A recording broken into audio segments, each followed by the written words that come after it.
1960 کی دہائی میں پھانسی کے اپنے ریکارڈ کے لیے مشہور ایران کے نو منتخب صدر ابراہیم رئیسی، جو 4 سال قبل تقریباً 1.6 کروڑ ووٹوں سے سابق ایرانی صدر حسن روحانی سے ہار گئے تھے، 20 جون کو ایران کے انتخابی مقابلے میں ملک کے نئے صدر بننے کے بعد 4 اگست کو انہوں نے اپنے عہدے کا حلف اٹھا لیا۔ صدر کا منصب سنبھالنے کے بعد ابراہیم رئیسی نے اپنے پہلے خطاب میں کہا کہ نئی حکومت جابرانہ امریکی پابندیاں اٹھوانے کی پوری کوشش کرے گی، لیکن قوم کے معیار زندگی کو غیر ملکیوں کی ایما سے مشروط نہیں کرے گی۔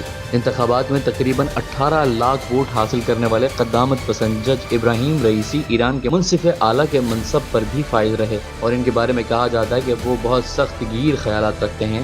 ان کے بارے میں انقلابی یا مغربی میڈیا کا کہنا ہے کہ 1 نیشن 1 ٹیم 1 گول کے انتخابی نعروں کے ساتھ منتخب ہونے والے رئیسی 100% لیڈرشپ سے مطابقت رکھتے ہیں۔ ان کا ماننا ہے کہ ابراہیم رئیسی ایک جج ہیں اور اب ملک کے صدر ہیں، اس لیے پارلیمنٹ، لیڈرشپ اور عدلیہ اب سب ایک صفحے پر ہوں گے، جس کے باعث رئیسی بہتر پرفارم کر سکیں گے اور سسٹم میں آرڈر لانے کے ساتھ ساتھ تعمیر و ترقی میں اہم کردار ادا کر سکیں گے۔ نئے ایرانی صدر پر عہدہ سنبھالنے کے بعد سب سے بھاری ذمہ داری امریکہ کی جانب سے عائد کردہ معاشی پابندیوں سے آزادی حاصل کرنا ہوگا۔ اسی کی وجہ سے سابق امریکی صدر ڈونلڈ ٹرمپ کا جوہری معاہدے سے انخلا ہوا تھا۔ ان پابندیوں کے بعد ایرانی معیشت کو کورونا وبا کے باعث بھی شدید نقصان ہوا۔ 2005 کے جوہری معاہدے کے بعد ملک میں بیرونی سرمایہ کاری کی امید کی جا رہی تھی۔ یہ معاہدہ ایران کے اس وعدے پر کیا گیا تھا کہ وہ جوہری ہتھیار تیار نہیں کرے گا۔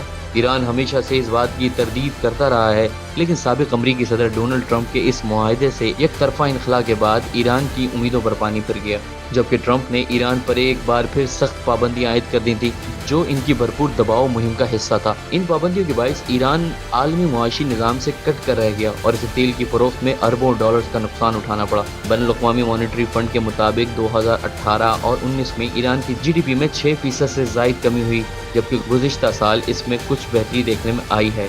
ابراہیم رئیسی کے ایران کے صدر منتخب ہونے پر امریکہ سمیت دیگر مغربی ممالک نے ناپسندیدگی کا اظہار کیا تھا، جبکہ سب سے زیادہ تشویش کا اظہار غیر قانونی صہیونی ریاست اسرائیل کی جانب سے کیا گیا تھا۔ اسرائیل کی وزارت خارجہ کے ترجمان نے کہا تھا کہ ابراہیم رئیسی ایران کے اب تک کے سب سے زیادہ بنیاد پرست صدر ہیں۔ نئے صدر ایران کی جوہری سرگرمیوں کو فروغ دیں گے۔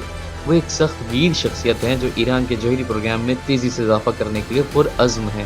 انہوں نے کہا تھا کہ ابراہیم رئیسی اپنے ملک کے دفاع کے حوالے سے سخت فیصلے کرنے کے لیے شہرت رکھتے ہیں، جبکہ اسرائیل کے خلاف بھی ناپسندیدگی کا اظہار کئی مرتبہ کر چکے ہیں۔ اسرائیل کو ان کے اقتدار میں آنے سے سخت تشویش ہے۔